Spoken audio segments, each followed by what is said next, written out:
তুমি এগিয়ে যাও।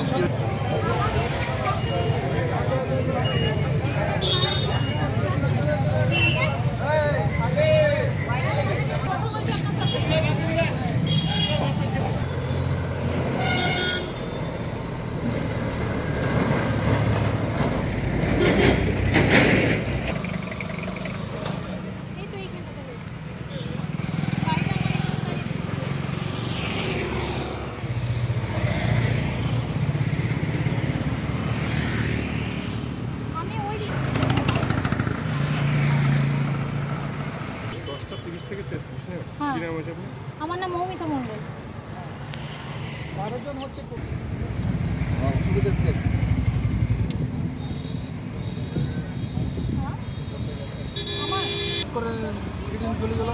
মোবাইলে দেখি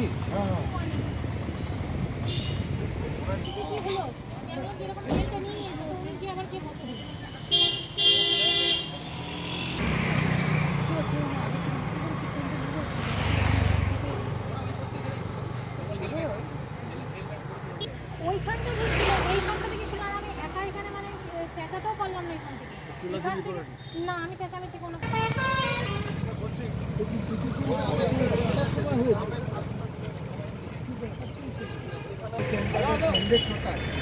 মানে মেইন রোডের উপরে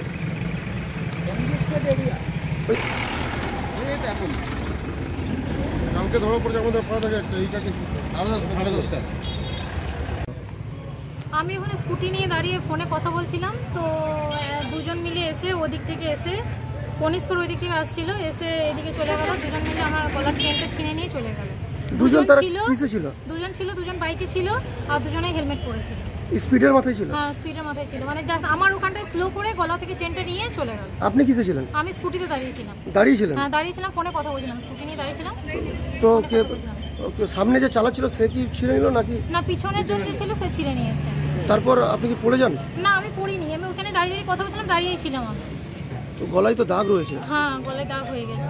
তো আপনি কি আতঙ্কে রয়েছেন? হ্যাঁ একটু তো আতঙ্কে আছি।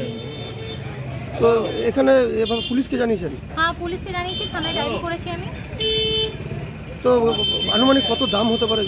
না ওটা আমি ঠিক বলতে পারছি না, কারণ ওটা আমি অনেকদিন ধরে পড়ে আছি, এখন না, ওটা বহু বছর ধরে পড়ে। আপনার নাম? আমার নাম মৌমিতা মণ্ডল, আমি খান্ডেশ্বরে থাকি।